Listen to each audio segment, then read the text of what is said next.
Okay, good. I was like, this is so fancy. All right, we're going to go ahead and start. First of all, I want to just thank you guys for coming. Really, Carrie and I are really passionate about business and helping female entrepreneurs kind of grow their businesses, expand their business, start their business if they haven't yet.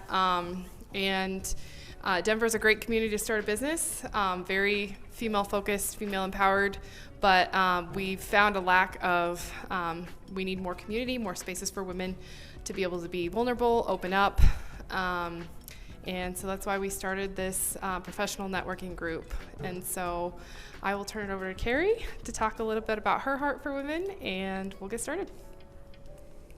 Hello, everybody. like this is supposed to be right? It gives me false things. And there's my phone go. So I'm just really excited. Like literally, like you guys do not understand. Like I had a whole moment this morning. I was like, what if everybody just says we're not coming? I was like, so for you guys to show up and for like even like pulling out your wallet and saying, hey, yes, I want to be here, like literally means the world to me. Like you guys do not understand. When I moved here last year, one of my biggest goals was to really just build a community and build relationships with amazing women, because I have this belief that when women come together, we can truly move mountains. And when I met Lauren at Denver Startup Week, right? Yeah, at Denver Startup Week, I was like, she's my girl. So when we kind of came up with this idea of being able to do this, the Inspire Her movement, it was just exciting. So we're going to be doing an event every other month. Next month is going to be Wine, Wit, and Wisdom. So it's going to be super cute. We'll have conversations. And for me, like, I just want to be able to, and this is why we also have like our token men as well. Because a lot of times I feel like it's great for us to have these conversations together, but it's also great for us to take our token men and take it out to their boys and say, hey, I was hanging out with a group of women and they said these amazing things. And I really think we should think about it, because a lot of times they don't always listen to us. So having our token men who believe in and support our missions is really where the power comes in. So what I wanted to first start with, and then we're going to get into our amazing women, is what do you feel has been, and I'll pass it around to people, what do you feel has been like your secret sauce that you've been able to use because you are a woman? I know for me, a lot of my clients are like, oh my gosh, Carrie, I just feel like you get me. And I feel like as a woman, we're just way more intuitive a lot of times. And I feel like I've been able to use that and really be able to grow my business just by being able to get and understand other women and other people. Okay, I think for me, growing up, I've always been different. Like, I've always known that, like, I'm not the typical cookie cutter type person to just like work the 9 to 5 and that kind of thing. And so when I started in my own business 2 years ago, I was like, oh wow, like this is like where I fit. Like I finally felt like I had found myself and like found where I fit in. And so for me, kind of moving forward in, you know, kind of this women's group that we're doing, I really just want to see just like vulnerable conversations. Like there's a lot of things that I struggle with on a day-to-day basis that I think a lot of other women face, and just having that, you know, go to of another woman saying, hey, like I'm really struggling with this in my business, like, you know, kind of being able to lean on each other for support and be able to grow our businesses kind of through that network and through that, I guess, you know, having women in different industries and different areas to be able to like empower you to continue to grow your business. You want to pass it over now? Yeah. Oh, sure. Hello. Yeah, that's a really good question. I think that what I have found in my business, I guess when I first got into the industry that I'm in, I thought I had to be more aggressive, you know? I work in sales, and I was surrounded by a community of colleagues that really leaned towards the aggressive sales tactics, and those worked, right? And but now that I'm a little bit older, I'm realizing that my power is really leaning into my soft skills, right? And I used to think that that wasn't something that was valuable, but really leaning into those soft skills as far as listening, connecting, you know, not necessarily being so aggressive all the time. And I found a lot of success in that, is really kind of embracing that well, I don't necessarily want to say femininity, but just taking it down a notch. Just taking it down a notch and focusing on more connection and deeper connections with people in my sphere, and that's really worked out for me. So the question was, what about being a woman has helped, right, in your business? Okay. I don't know, it was like 3 minutes ago, I can't. I think maybe being able to, like, not having, like, the big ego, you know, like, so that you can take things as they come and pivot and, you know, not get your feelings hurt, but be able to, like, be empowered by mistakes and, you know, things that happen, and, you know, using your creativity to, you know, move forward in different directions.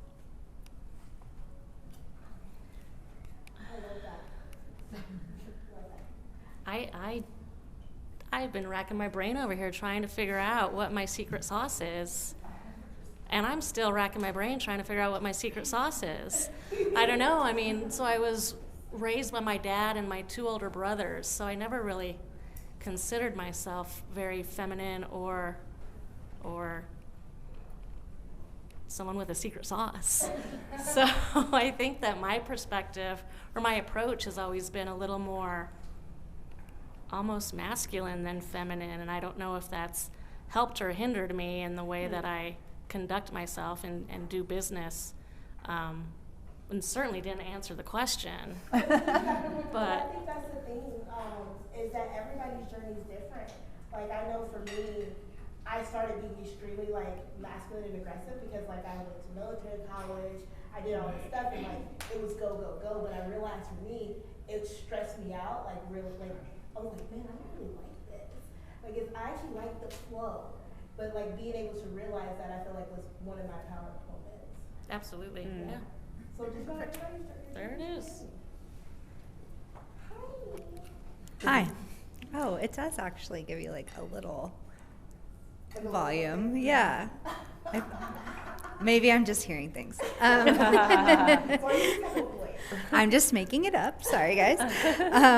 I feel like my business does well because I'm a woman, in the fact that, like, it's just, you're just more intuitive, like you said, but also, like, you can actually connect with people. And, you know, I think, like, as women, like, it's such a catch-22 because we're so brought up to be so cognizant of other people that we, like, kind of abandon ourselves in certain ways. But I think that as long as you have, like, good boundaries with being cognizant and, like, accommodating to other people, then it will work out for you to be able to, like, see a shift in energy, or, like, feel, you know, that your client needs one thing today when they maybe need, like, a different strategy or whatever tomorrow, or the last time that you saw them. So just the adaptability and, like, being able to actually just the emotional intelligence piece of it, I think, is, like, I lead a lot more with that than probably most men do.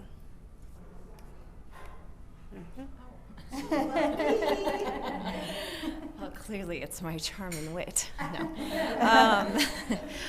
I'm really here to learn more from all you ladies, but I mean, I think I echo a lot of what has been said already, that I think there's this misconception that as women, we have to be a certain way and act a certain way and be delicate and, you know, not aggressive. Or if we're aggressive, we're, instead of being seen as a leader, we're bossy and we're bitchy and all those things.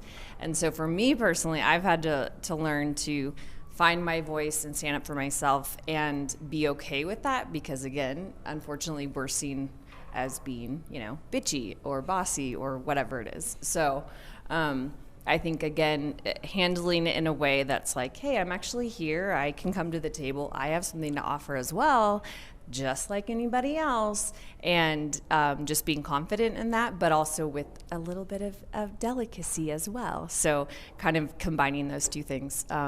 So, yeah.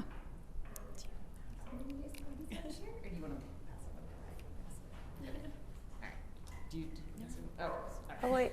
Did Lauren want to do?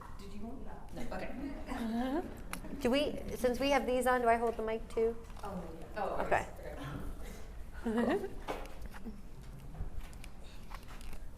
Are we answering the same question? So my question for you ladies, just because you guys are our amazing panelists of experts that we love so dearly, is because I feel like all of you guys are like strong, powerful women. So what has been one of the challenges, and I feel like it goes to a little bit of what Jubilee said, is coming across maybe as like being too strong. How have you been able to handle that in like your spaces?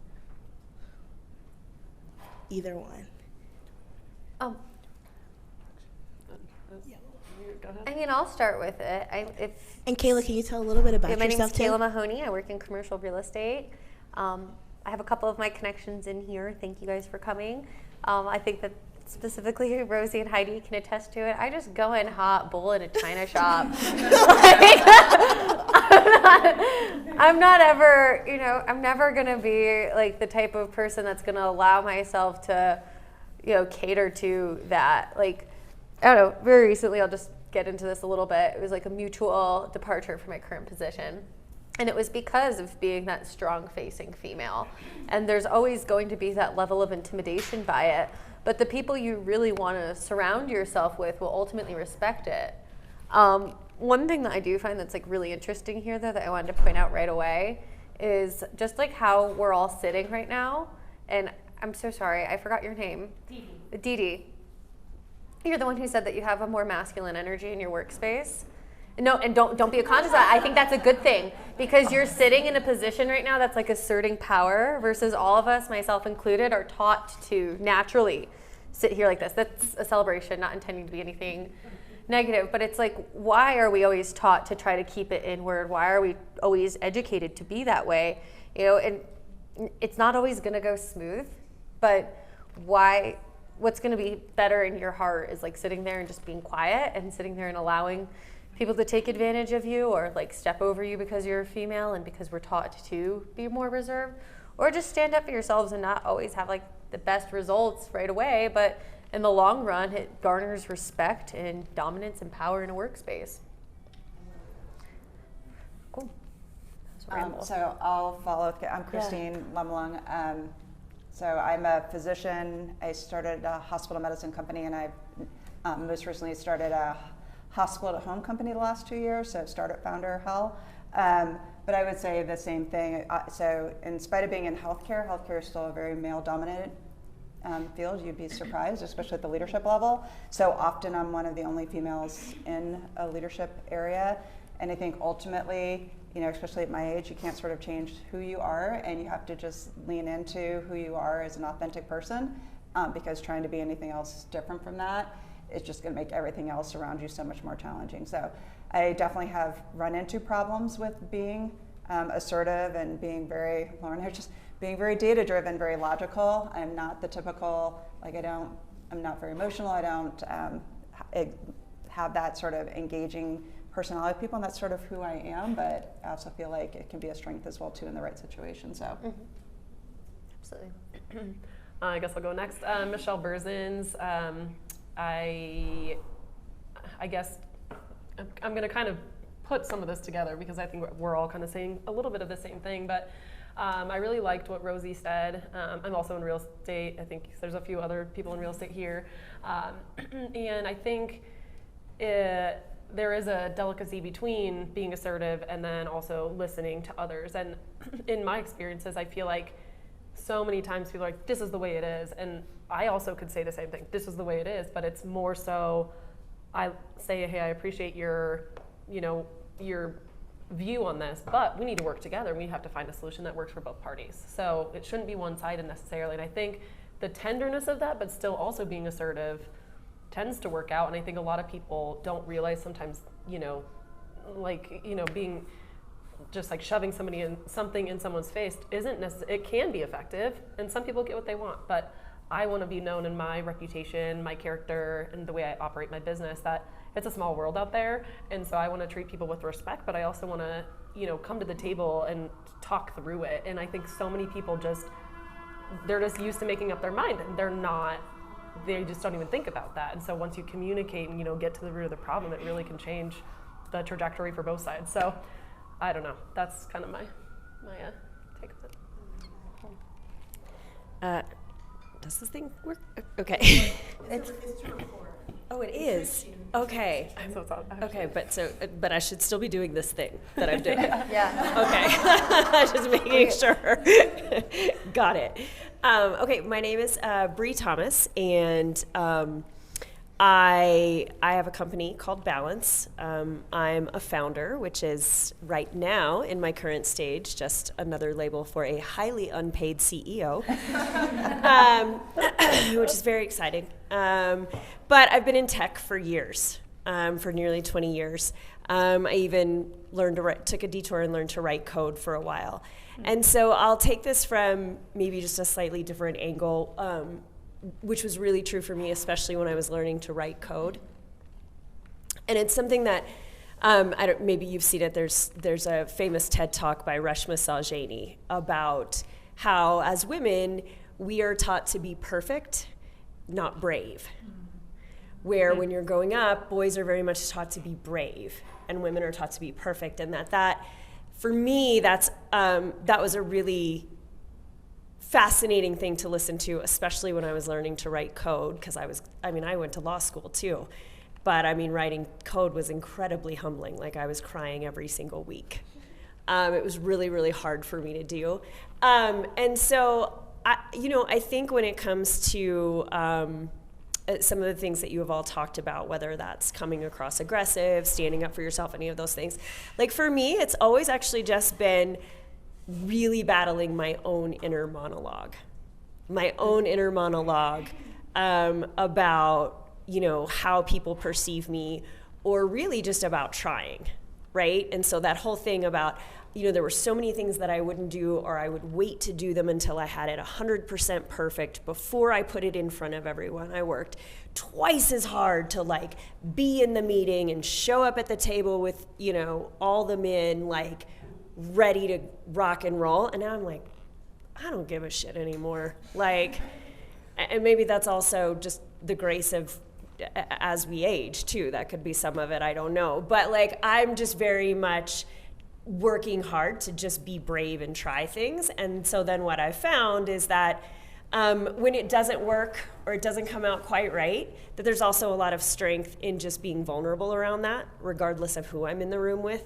And so for me personally, that's where I've been working really hard to show up and show better with my team, with people that I have to solve problems with. And so that's just a slightly different take, I guess, on some of what we've already said, if that answers the question. Yeah, I know. I was like, did I answer the question? Sorry, I gotta switch off here. Okay, so getting into the little vulnerable stuff. So what do you feel like female founders or business owners, entrepreneurs, what is, I guess you specifically as a founder, what do you struggle with that you feel like other women might struggle with? And how, I guess, what's the human side of business for you? That's a good question. I guess what I'd first like to say is that, I feel like if you're an entrepreneur, if you're a founder, whatever it is that you're doing, I think it's probably really hard for a lot of people, is what I would say first. Here's what I'm finding for myself personally, just the situation that I'm in, which is fundraising, and I'm about to kick off and go out and do some fundraising. And I've already done sort of one exploratory pass around fundraising, and the number of times I end up being the only female in the Zoom is pretty frequent. And I have found it incredibly confronting to go and ask for money.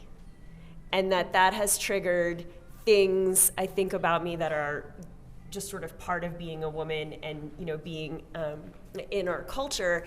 It has actually kind of hurt me. I've had to get over it. I had to really do some work on going into it with more confidence, because part of that game, part of the psychology of fundraising is having, as a founder, this like little bit of like air of bravado, right? Like the confidence is like so much.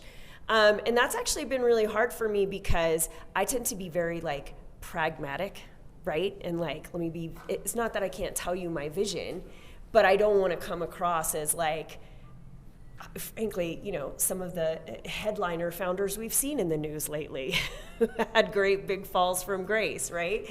But it feels like every time I go into an investment meeting that's what they're looking for. They're looking for me to just be kind of so over the top. You know, I don't know if that's 100% true. That's just my perception. So like really balancing confidence with not coming across as just ego-driven, you know, full of myself. That's been like a really hard thing to figure out. And I find that it just really makes me angry. Like, why do I have to go through all this pomp and circumstance? Like, why can we not just look at the plan I've got, the numbers I've, like, why do I have to go through all of this?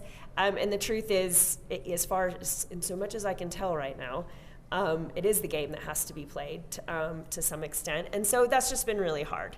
And you start to realize like, oh, okay, well, maybe this is part of the reason why we've also still got less than 2% of VC dollars. And, you know, that's not something that gets fixed overnight. And I'm thankful that there are groups and firms out there who are committed to making it happen. But those unconscious biases are really hard to overcome. Yeah. Well, Bree, we all have mics except you. Okay, good.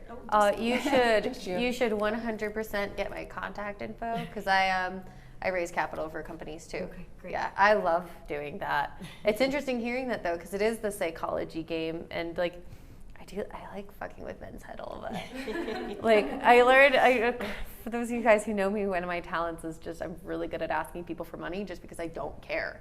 But the thing that always gets me with being a female in the workspace, especially like when I'm doing brokering for commercial real estate, is our industry is still 90% men and it's a good old boys club. Mm-hmm. I have a really strong group of older gentlemen who have been through 5 market cycles that like view me as their token granddaughter, which I'm grateful for. But the men my age like try to objectify me in the process. I've gotten flowers mailed to my office. I've gotten cookies mailed. I've gotten cakes. I have gotten a timer mailed. About once every 2 to 3 weeks, I get a gift mailed to my office from some random guy I met at a networking event. And you're like, no, I'm here to be professional. Like, I don't understand. Like, why, like, you're utilizing this as a courting opportunity. And then with commercial brokerage, there's really, like, no HR, too. And, like, your coworkers will be like, oh, that's a gift. Like, use this as a gift. People like you. People want to cherish you. I'm like, no, people are trying to get in my pants. You know? And so, like, I was talking to Emily about this now. Like, now, like, after my first year, even my first 6 months, I learned that that's the way it goes. That, like, at real estate networking events, I usually avoid drinking. I don't meet up with people for happy hours. I only meet with them for coffee. And when you're a guy, you know, you don't have to think twice about going to a happy hour and somebody trying to do something to you, or, you know, like being like, oh my God, like what are the intentions with meeting up after the outside traditional confines of a 9 to 5.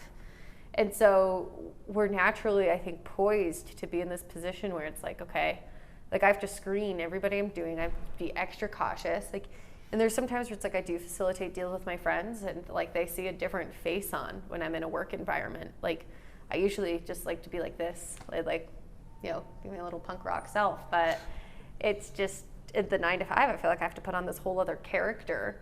And I mean, I was told I should wear a wedding band. So now when I go to showings, I have a promise ring that my boyfriend gave me, and if I feel uncomfortable, I just put it on the other hand. Nobody should ever feel subjected to have to pretend to be married to avoid a gaze. That's the biggest hurdle, I think, for me. What was the question again? Can you repeat it? What is the human side of your business, and like what is something that maybe other business owners can identify with? Oh, so I missed that question. No, it's something you struggle with in your business. Like that's the human side of your business, right? Okay. Yeah. So. Okay, so I guess I don't know if this is necessarily going down the perfect path, but I would say So I'm on the residential side of real estate, and there are a lot more women on that side versus the commercial side is, like you said, 90% men.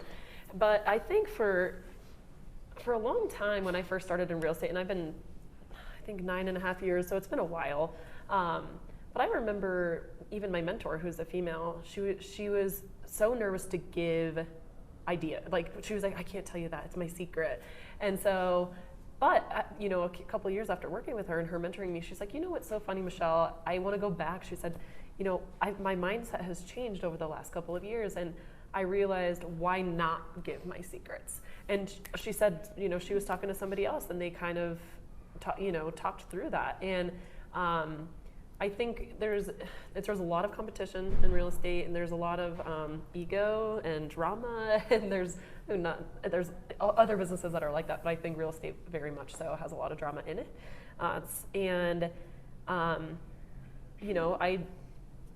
Ever since she basically told me that, wanting to share secrets and help others, that's been my main focus. I think, it's a struggle to not have, like, somebody had to help me, so I'm doing this to them, but I need to also be reaching back and doing the same. And I think it's really easy to get competitive sometimes, and you're trying the best you can to try to make it, but to remember that it's okay to help others in the process, and that the more we help others, the easier it is for all of us. And like I said, it's a small world out there, and I just would rather be known in the community for, not number one, being successful, but being kind and knowledgeable and helpful doing it. And I think as women, sometimes we can, just tighten up on that. And I think I'm so thankful for a group of women like this that it's completely opposite. It's like, come tell me your secret. How can we empower each other and support each other, versus the opposite? So.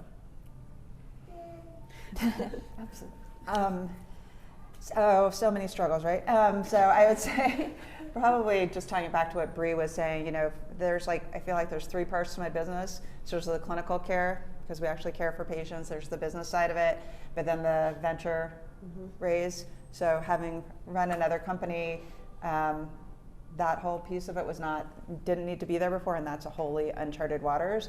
And I approached it with the thought of, hey, I've been in business before, I know what I'm doing, and I don't need to do this, I don't need to do an accelerator, and I don't need to do this round, and then you find out later, you're sort of expected to do that. And I think the other thing is, it's hard not to be a female founder and see the 2%, now 1.4%, and whether this is just me personally or this is me as a woman, I felt the need to prove out things before I even would ask people for money. So, bootstrapped well into this. We've already seen 1,100 patients. I've already done this much revenue, and now I'm getting out, and then it just feels like the finish line has been moved even farther once you've also, and so it's trying to catch up to the game, unfortunately, that is this, and not very good at playing games. And then I think I know this to be true as well, is that, again, part of the personality is, so I present my business and my pro forma hey, realistically this is, right? So I'm not out there, I could easily slant my pro forma to be a unicorn in a year, and probably even defend that as well, but the realistic side of me is hey, this is realistically what's expected, but they want to see the chest thumping. And I just pitched last week at Angel Capital Summit. I actually felt like I did okay, but then got feedback that I wasn't as charismatic as I needed to be. So it's you have to be a lot of different things. And again, I think that expectation of where you think you should be, but what others are expecting of you is not something I've had to navigate before. I had an investor tell me a couple things that were really great. One was, and there's been plenty of studies done, but with respect to going out and trying to raise capital as a female founder, there was a study done in sort of, the slide about or the part of your pitch, which is around, how big could this business get, right? That statistically, and I'm not going to have the numbers right, so I'll just give you some to paint the picture, but statistically what happens is that the men will go in and they've got no problem showing sort of pro forma big numbers around hundreds of millions, billions, unicorn, decacorn dollars, and women on average are coming in under half that, because they're very pragmatic in their projections. Yes, we can get there, but look, if I'm being super realistic, get into this is where I think it's realistic. And so that was just really interesting. And at first I was oh, okay. But then the other piece of feedback that I got from another investor, and then when you put these two together, it's like this, for me anyway, it was this brilliant aha moment.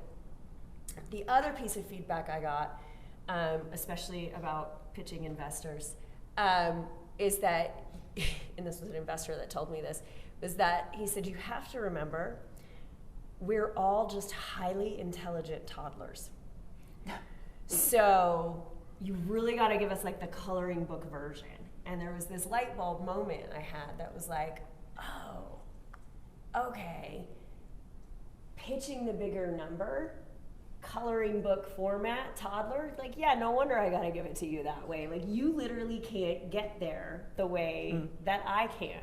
Like, I have to handle you differently. I'm also a mother. I have a boy. That's helped.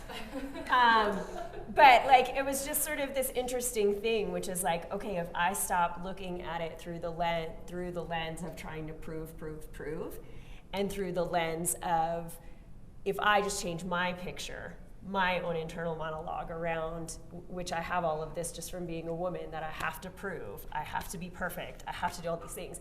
If I can just work really hard to change my lens around, oh, I have to excite and like get you there in as like Duplo blocks as possible. Like otherwise it's too complicated for you. Like, it just sort of like actually gave me, it's been helping with my confidence a little bit. You know, they tell you, like, you stand in front of a room for public speaking, imagine everybody's naked. It's like, now I go into these investment meetings and I'm like, oh, you're all just a bunch of toddlers. Let me tell you how we're gonna get there. Let me tell you what this looks like. And so, you know, I think, at least for me, I just keep finding ways to kind of like flip my own internal script to if that's helpful for anyone, to try to make that work. I love that you said about this internal flip, and I want to get into some mindset shifts that you had to make, because a lot of people here are business owners, but what was one of the biggest mindset shifts you had to make to really grow as an entrepreneur? I'll just start on so I'm a massive introvert. There are things that I would never ever do in my personal life that I've had to do for my business. It's how Lauren and I met. We met at a VC mixer. I would never have gone to a mixer on my own, but you put on this persona and the things you'll do for your business because you believe so passionately about it. And so for me, that makes some of these things a little bit easier, because it's not me personally, it's me, the CEO of the company, going in. So you'll be brave, you'll do things that, again, in your personal life. So try to reframe or get into another persona, and it'll help push you, I think, into things you wouldn't normally want to do. I love that, and I'm gonna do a couple context pieces. I feel like a lot of times, and it goes a lot with what Christine said, was that you have to remove your person and put somebody else in front. So for her, it's like, I don't like doing this, but I know my business needs this, so I'm gonna think my business and not think of me, because I'll stop me, but I'll keep pushing for my business. So figure out like what is the impact or the main goal, and use that as like your direction point. 100%. Yep. And the times that you think you'll, like, whatever it is that you've anchored your mission of your business to, just always go back to that, right? So on our tough days, it's always, we'll have a patient and we'll be like, okay, that's right. But this patient was struggling, and what would have happened if we weren't here? And that'll keep you going. So always go back to your mission. Yes. That speaks to my heart right there, guys. Kayla. Oh, do you want us to answer? Can you repeat the question?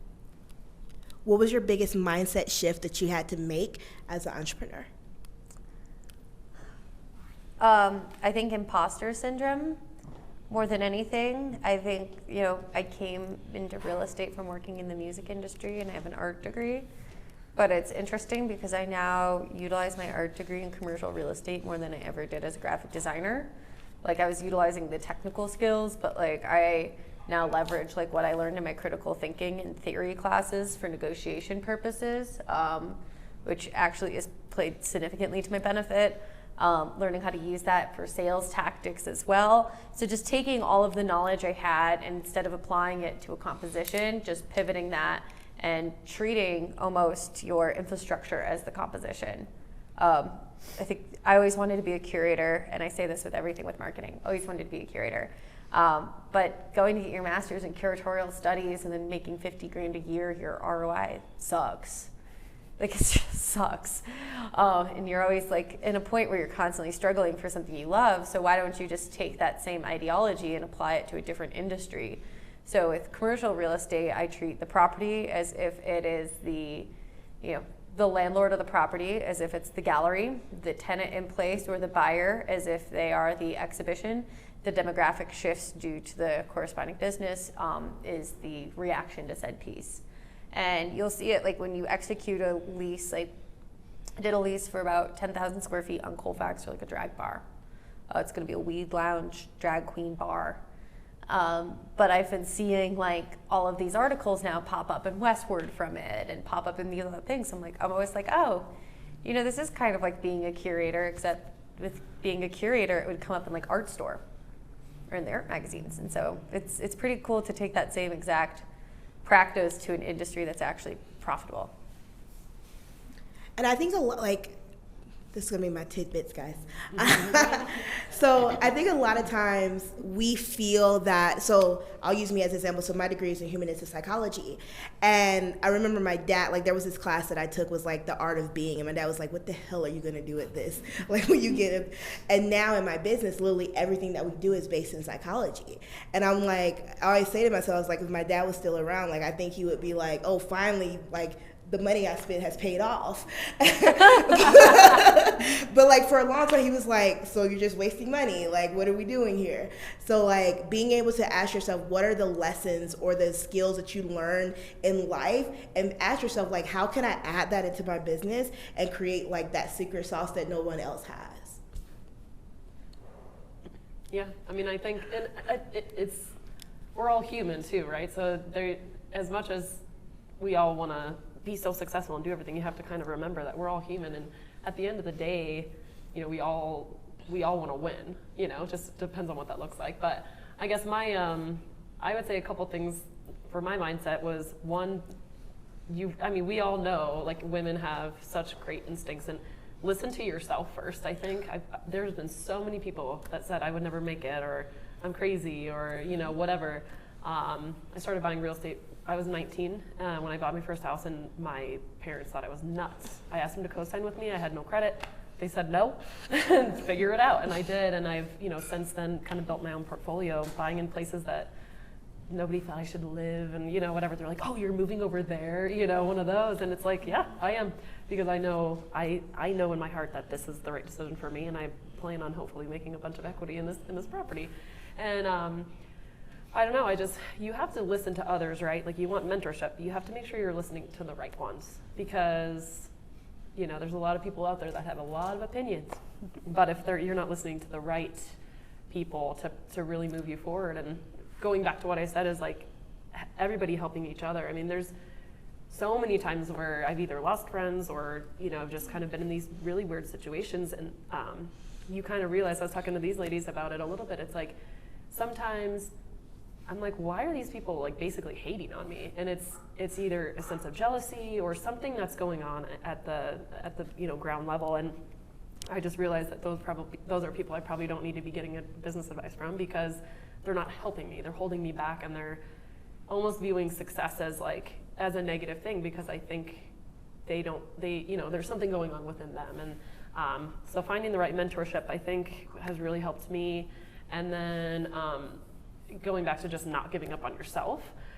In residential real estate anyway, it can be very busy or very slow, and wanting to make sure that you're building the business while you have the business, even when you're so tired and that's the last thing you want to do.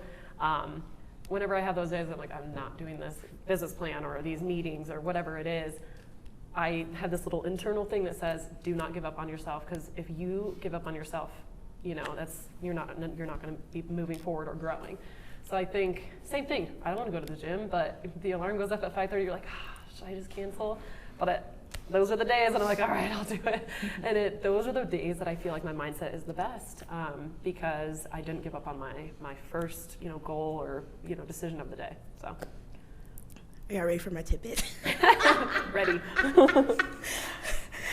This is like, it's funny, I say personal development for me is like one of my biggest things, but on self-belief. So self-belief is probably the hardest belief to get, because it's like, it's very easy for somebody, like, I wake up, like, I can lie to myself.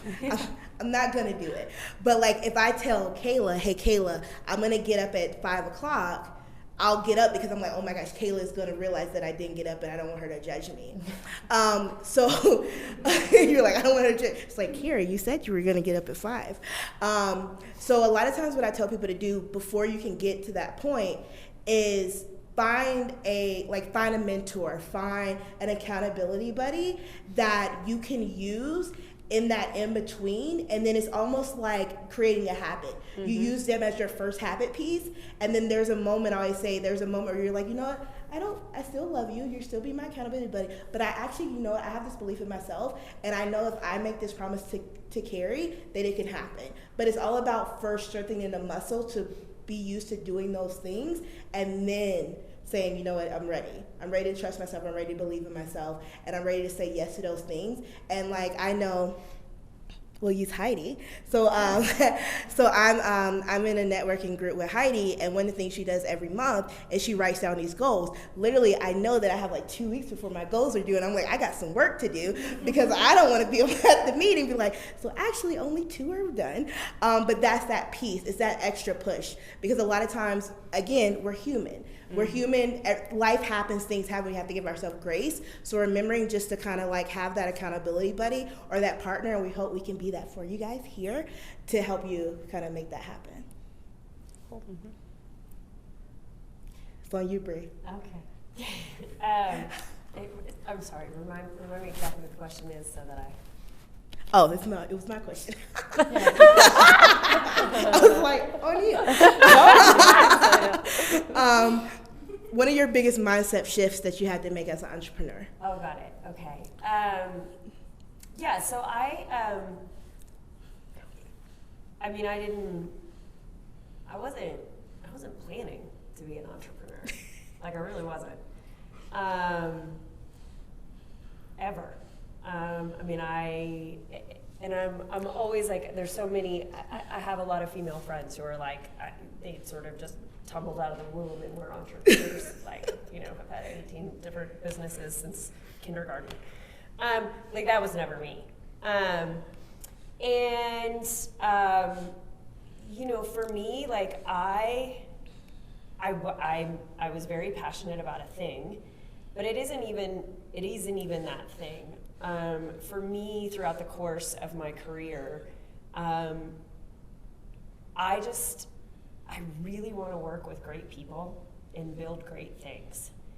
And what I figured out was the only way that was going to happen in an environment and in a way that I knew it would be amazing and successful was if I did it, right? And I had a coach tell me once,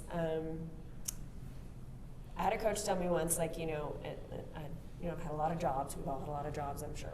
I had a coach tell me, like, if you leave a job, if you leave a situation because of a disruption, because of like an external factor, you're mad at this person, this thing isn't working out, you can't stand this CEO. I'm sure we've all had these moments. I've had a lot of them. He said, I guarantee you will find it at the next place you go. And so I had this moment where I looked back over my career and went, oh shit, maybe I'm the problem. Little Taylor Swift moment. It's me. God. And then the other thing he said to me is he said, stop bouncing from CEO to CEO and placing expectations on them. Go be the CEO that you want to be. And I went, oh, okay, yeah, I'm going to do that. Like, I'm going to do that. And I've also spent the last 20 years, albeit I couldn't have told you this, training for this moment. And that's what my journey was. Like, I have been in product, I have been in tech, I have been training for this moment. And I guess the other piece for me is like, yeah, I finally felt sort of like ready to launch. And then the very surprising and fortunate thing that happened is, yeah, I had a bunch of people behind me that went, oh my God, we've been waiting for this, let's go. yes, whatever you're going to do, we will come join you on the team. And so that's just been really great. So it was funny, I was sitting right before Bree started talking, I was like, well, Carrie, what are your biggest mindset shifts that you've made? And Bree actually said what mine were. So I feel like a lot of times I had to realize, again, my degree's in psychology, that I'm I can only control me. I can't control anyone else. Like, I remember I was having a conversation with my niece and nephew, and like, they're 9 and 13, and I told my niece, she was like, Auntie Joseph, like, he made me so mad. I'm like, but did he though? And she was like, well, he did this and that made me mad. I'm like, but did you make a choice to be mad? And she was like, yes, Auntie, I made a conscious choice. And I'm like, yes, conscious choices. And I always tell people, like, we can't make anybody do anything that they want to do. We have to know that they have to make a conscious choice to do it, and they have to make that decision on their own. So if I know that I can control my expectations by focusing only on me and what I can do, that removed a lot of the stress. Literally, it was like 10,000 pounds just went away. So I'm like, oh, well, they're gonna do what they want to do anyway, so like, why am I worried? Like, why am I putting my effort or my stress in this person not doing what I want them to do? I can do it, or I can just hire somebody else to do it and just send them on their way. And that was when I knew I needed to be a CEO. I think I can actually really speak to this one. I'll interject for a second. But Yes. I think the biggest mindset shift for me, particularly for the women that like maybe just starting out, you know, on their business journey or maybe launching a new business, is my risk tolerance has gone way up. Like, I have realized being an entrepreneur, you know, in the beginning it's like, oh my goodness, I'm taking all this risk. Oh my goodness, is this all gonna work out? But the more I've gotten into it, the higher my risk tolerance has gone. And so because of that, I feel more confident to make those critical decisions or to really just power into like new ideas, new ways, new parts of talking to people, right? And so, you know, kind of as I've gotten further into my entrepreneurial journey, it's really been an asset for me to take that jump and that leap of faith and just saying, I'm gonna go for this. And if it works, great. If it doesn't work, that's fine. I can start again, I can do it again, and I can do it again, and I can do it again until I'm successful. And that's really what I've found. That's kind of been like, I guess, my entrepreneurial gift in this time of just starting a brand new company and taking it to where it is now, is that, you know, you only have one life. You might as well risk and put things on the table because you don't know what's going to come out of that, and you don't know who you're going to become in that journey, and I think that's really important. I love that. So we're going to go down to our amazing guests. Does anybody have a question for our panelists? I have a question. Yes. Yeah. Oh, sorry. It's a bit of a shock there. Hi. Once again, Rosie Dupree. Hi. So earlier, y'all were talking about existing in the VC space, and I'm just wondering, as female founders and fundraisers, when you're in these spaces, do you, I guess, do you get asked questions or treated differently when you notice that? Well, I guess let me back up. Do you feel pressured to address questions from potential investors that you feel like if you were male you would not have to address those certain questions? And if so, what are those questions and how do you respond to them? I knew somebody was going to ask this. and because I was thinking about this, the other day. And so, and it's funny because I just said to my husband last night, I said, you know, it's not like I have proof. I am not walking into an investor meeting and having the exact same experience that, say, you know, a guy who comes after me walks into the same room, same investors, and then, you know, he and I are comparing notes afterwards. Like, I don't have any examples of that. But what I do know from the research and speaking to other founders is that the kinds of questions we get asked typically, the way that we can find ourselves in the room with investors, is that investors are asking questions around what can go wrong, whereas when a male founder gets into the room, they are often asking excited questions about how it can go right. And that the key is to know that before you go in, so that when you're answering questions, you're not defensive, because you immediately end up it's a reactionary thing where now by being defensive in an answer to one question is like a chain reaction that just encourages more questions about what can go wrong, potentially on a tangent with investors. And so you find yourself in this place of trying to prove, whereas what women should do going into those meetings when they're met with those questions is to work very hard to flip it into a positive and like change the trajectory of the conversation. And I'm not going to tell you that I'm an expert at that. I've just done a lot of my homework and read that, and so I try to prepare for that as much as possible. You know, this is shooting from the hip. I was going to try to give you like a concrete example to illustrate. I'll use me for example. I have like 0 effing traction right now with actual people using my product. I just got it out. Okay, that's what I'm working on. I would tell you right now, since it's all us sitting in here, it's 2 feature light right now to like, I mean, I can barely keep people on it. So I've got a lot I've got to work on. Now, I know, especially in the market right now, when I go out and fundraise in about a month, I'm going to be asked about my users. I'm going to be asked about traction. And when I get asked about those questions, I want to be clear. It's not that I'm trying to deceive or lie. I mean, this is all just spin, right?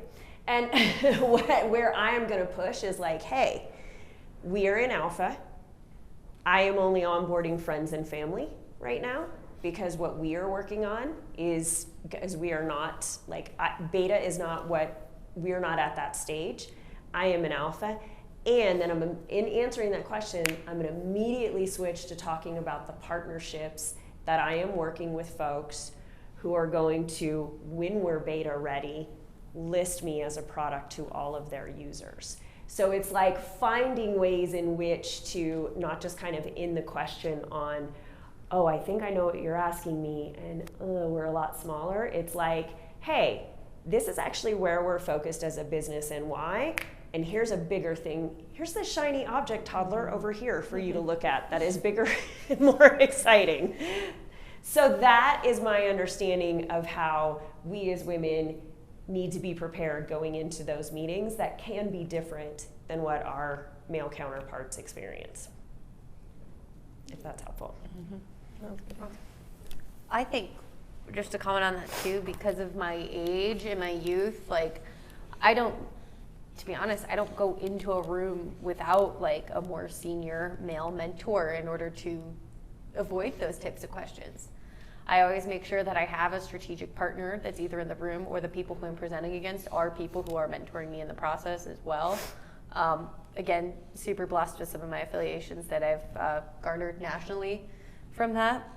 But you know, even in my personal sphere that I've built over the last few years, like, this is so New York. I'd always be like, oh yeah, you need this. Well, I know a guy. Like, that's kind of how I orchestrate business too. And so I market myself as more so like the connector, the liaison, because I'm not ever raising capital for one of my own visions. I'm doing it for other people, that I'm able to do that, where I'm like, hey, like, this is the concept, this is where it's growing, this is the, you know, plan A, B, C, D, and oh shit. But even though you're hitting the oh shit plan, it's still going to be profitable for you with this exit strategy. And be like, and then just own up when you don't know the answer to a question. Be like, look, that's a question that's going to be more appropriate for a founder. I would love to relay an introductory to you to answer that further. Because there are some things where it's like, I'm not in the position where, you know, it's usually when I'm raising, it's for other people. So yeah, it's just about being strategic with how you're saying it and who you're also the value add you're bringing into the room, but then the value add you bring with you as well. And I hope in a couple years I'll be at a position where, like, I don't feel like I need to bring in a more senior male counterpart, but shoot, I'm 28. Like, I just started in, like, most stuff at 26, so it's understandable. So to blend off of these two, I think it's super interesting, so it was 2% last year, it's 1.4% this year, female founded, and we're an all female founded company. I posted on it the first year, and I chose not to post on it this year because I'm not going to continue to post on things that aren't moving the needle. And so I think it's, when we have these conversations, right, I think it's super important to say, yes, this sucks, and what are we individually going to do? And part of that is even, being here today and meeting another, other amazing women is part of this journey for me. Is I want to be laying, stepping stools for people behind me, so that it's better the next time, which means, should I be, doing my business plan that I need that's due tomorrow morning right now instead, right? But that's not the whole part of this. Is this needs to be different for female founders next year. We can't be talking about the same thing. So I ask all of you to think about what it is you're doing to make sure that the women that come behind us are able to do something. So it is sharing these stories. And to the point of Brie, like, I don't know what would happen if I was a man walking in the room, but yes, and I get interrupted. I don't think for a male VC I've ever been able to finish my pitch, ever. Whereas for female VCs, they'll give me the 5 minutes to do my pitch. And it's super frustrating because they start asking the questions. I'm like, if you just had waited, this actually would have even made more sense. We wouldn't be wasting all this time here, but I've never completed a pitch through. So one of the things I just sort of know, and to be ready to respond to whatever. I can relate to that one. 2 is the promotive and preventive thing, is get ready, answer the question. Like, you have all these things that you have to do, right? You have to be quick and answer questions. You can't go into long, whatever. But you have to answer what they asked, but then you need a quick close with a promotive type of thing yourself, because they're not going to give you those promotive questions. I've been in a whole half hour where no promotive question comes up, so you're having to get your talking points in. So all of these things, I would say, just to be prepared. But the last thing that's been a huge struggle for me, and this came up last week when we were at the event last week, I was at the fundraiser table, is the reality is that 1.4% of women are getting funded, and I believe so strongly about Origin Healthcare and what it's doing. There were conversations at our table of saying, I'm going to hire a white male co-founder, because I know that I will be more successful if I do that. And I guess there's another company out there where they'll loan you men to go out and do all the, and so, is this, and there's part of me that just is so pissed at that. And the reason I'm thinking is we're never going to get past the 2% if we have to cave, but at the same time I'm torn, because I believe in this company and I want it to go. And if statistics will show me that by bringing a man onto my co-founding team, that people will be able to get hospital level care at home and be better off, like, should I fall on that grenade? And it's a huge problem for me right now to try to solve. And my hope is no, but I think it's not something that men have to grapple with. No man is sitting out there going, would I do better if I brought a female on my founder, table or my founder board right now? And so it's the reality that we are, and we just have to decide what it is we're willing to do, unfortunately, within that sphere. But just try to do something to elevate. Anytime a woman asks me to meet, like, I've got college students reaching out to me, like, I always say yes. I'll always say yes to anybody that reaches out to hear about my journey or anything else. So it's sort of my commitment. I have a sidebar question. Yeah. Of course, Heidi. Sorry. Well, you pressured me into a question, so here we are. What do you do when people interrupt you? Do you tell them, like, hey, actually, if you just let me finish this, I'm going to answer all your questions? Or do you start fielding the questions at that point? Yeah, just start fielding. And this is my own right, because then it's like, oh, you're being a controversial woman if you're pushing back. And so it's my own dialogue in my head. If I try to correct them, that's also going to come off as inappropriate, abrasive. So I usually just let them start fielding the questions. And then there's always a way to respond when they field the questions mid-pitch, though, by validating them. Make sure you validate them in 7 or less words, and then continue on. 7 or less. So then you're taking away, like, it's a strategy I was taught, where it's like, if I'm doing a pitch and someone asks me it, that's why I do leverage, like, a founder, and I go in as, like, a third-party investment banker, because I have the opportunity to do that. And, I'm just like, look, my position here is to raise capital for this venture. I know the numbers, I know the preliminary information of the concepts, but, like, I don't know that. And I think there's more respect in a room when there's a sense of authenticity for it. I think unfortunately being in the position of a founder, you need to know everything up and down, back and front, like the entire book memorized, and then be able to read it. Just so like you unfortunately you don't have that luxury of being able to say that, where it's just like I can facilitate an introduction to this person and they can further explore that question. Moving on is usually how I handle it. Yeah, you also have to remember, and this is very specific to the fundraising aspect, right? And you are, when you're going to partner with an investor. I mean, if any of you are, looking to raise venture capital, like you have to realize, like one of the things they're looking for is, can they get along with you? They are. Like a VC wants to know, like, I am going to work with this person. What is this founder like? How do they come across? They too are human. And I just kind of like, and you're 100% right. I mean, any of the pitches I've done, yes, the men will often interrupt. And if it happens to be female VC, they usually will let you go through the deal, which is always nice. And so you just know that's how it's different. And like for me personally, I don't let it bother me. I do try to like validate really quick and then bring them back. If it's interesting enough and it's helpful, I'm in such a position, I just work the story I just take a different route on the story. It's like those books when you were a kid, like how you could choose your own path, adventure. Like that's just the way it is in my head. So I always get all the pieces in. I just might take a few different directions depending on who I'm working with. And yeah, like I want them to feel comfortable and good about the conversation, even if it does tangent. And again, like, I mean, how many toddlers have you engaged with who aren't interrupting you? Like, it's like, do you know what I mean? Like, I just keep like kind of like, okay, like they gotta feel good when they get off the call, right? And so that's just kind of how I go through it. You just know it's gonna happen and deal with it. I love that. Do you have some advice or something that you would hope that we would take away from this? And we'll go through everyone. Let's start with Michelle. Sorry, can you say that question one more time? Takeaways or advice? Just in general? Yep. Okay, that's fine. I just want to make sure. Yeah, I mean, I think we all are here for a reason in terms of wanting to be around other positive women and people that will elevate you in your life, personally, business, etc. And I think just the real takeaway is we're better together than we are apart. And there's so much division in the world right now. And whenever I feel that way in business or just relationships or any sort of conflict, I always try to revert back that. Number one, I think we've all said, count on yourself. So you are the sole person that can make or break something. You're the sole person that can change your attitude.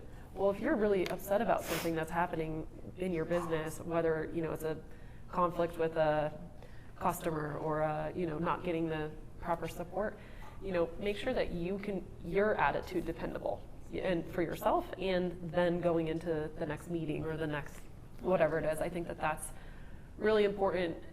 Something I've really tried to focus on. You and you alone are the one that can be really upset or that can work through it and let it go. Not just saying you can't have an opinion, but you're only going to hurt yourself if you hold on to the negativity in that some business can bring. And I deal with it a lot of times too with male clients. It's like, this is not okay that you're sexualizing me. I'm trying to sell you a house. Like it's not appropriate that you're painting me in this other picture. Like that's not okay. But I could be angry about that, or I can just say, I'm going to let that go. It doesn't make it right. But, I think that's something that I've tried to focus on and keep remembering in business. And then lastly, just, I think what a lot of people said, it's the same thing, have a helping hand. There's a reason we're here, and I never say no either. People say, hey, can you talk about this? And I of course I say yes to everybody because someone had to help me and I want to help them. And being positive and helping others along the way is part of all of our journey, I think, of being entrepreneurs. So I just always want to make sure to leave it better than I found it, so to speak. So. That's amazing. Bree. I mean, are your shoes on the table? Or is that something I can take away? We can have a moment for it. They're so cute. I love it. Yeah. I mean, I don't have much. I mean, that was amazing. All of that was amazing. So I don't have a ton to add other than I second all of that. Yeah, and then I guess I would just say, like, this event is great, so thank you both to do. It's like because it also, you know, we can sort of say it's very easy to remember, like, okay, I'm not a snowflake in this regard. There are lots of women out there who are struggling and trying to do this and getting up every day and getting kicked down or trying to do it again. But it's also really easy to forget that, like, unless I have a venue to sort of crack me out of my own echo chamber and come and just take a minute to, like, hear it and be a part of it. And so I think, like, for me personally, I will make sure that I'm doing more of these things and finding even ways to instigate them and bring them together, because I think this helps a lot. Yay. Every other month, we'll be here. Christy. They summed it all up. I think just all of you, I know I only had a chance to talk to a couple of you, but if you're thinking of doing it, do it. For me, at the end of this, I don't want to be left with the what ifs, like, what if I had tried this, or what would have been possible? So obviously within the safety zone of your financial and your family and everything else, but you're able to do more than you think you're able to do, and I think that's the women's superpower as well too. So encourage you to do it. Let's shoot for 2.5% next year. Let's go. Set big goals for each other. So and the friendships that I've made this last couple of years from other female founders and leaders has been an amazing source of strength. So yes, thank you. Kayla. Best advice I'd have is to be authentic to what your gut is really telling you to do. Always move forward, especially with business, on what, I don't want to say feelings. Obviously, you have to look at numbers. You have to make sure it makes sense. But usually it's that first initial impression, that first initial moment where you're able to capture so much. I don't want to say emotion, but, like, you're able to capture so much and you just have a feeling something goes good. Follow that feeling, because usually there is some validity to it, and just go if it logistically makes sense. Do not go if it doesn't logistically or financially make sense. If you have like $20 and your dream is to, I don't know, I'll talk about me when I was 23. When you have $20, you just moved to Colorado and you have dreams of having a pottery studio, don't go take out a loan for a bunch of equipment, Like, don't blindly do it. That's why I'm in real estate. That's why I do business development now, because I don't want anybody to ever, like, feel like they failed on their dream because they didn't have the knowledge and education. So I've spent, since that's happened, I managed to get myself out of close to like 50 grand in debt and have moved forward. And now I'm thinking to myself, okay, what is the logistical way to get to this end goal of doing pottery? Commercial real estate made sense because I can invest in properties. I know the ins and outs of it. I'm in the process of looking at some industrial spaces here over the next couple of years as an operating partner. So I've learned how to leverage my knowledge as currency in that, because I don't have the capital to omit in it, but I have the knowledge and the connections to foster that. I could take like a 2,000 square foot space of that in exchange, and bam, I have my pottery studio for free again. So there's still never, don't ever say, no matter how many times you fail, it's not a dream that hasn't come true. Just look at a different way to pivot it and celebrate your failures. Like, God, if I didn't do that, I would be in a completely different place I am today. I'd be a completely different person, and I wouldn't have the network I have today that I'm eternally grateful for. Thank you, Kayla, and thank you all, ladies. Y'all were so amazing. Thank you. Thanks, Karen. Yeah, thank you. Thank you. Yeah, we appreciate your support. Yes, and thank you to everyone that said yes when we posted the world. And we want to still have some time before we network. Is of course, like, anyone who knows me knows all pictures. Look, Mom, I made that.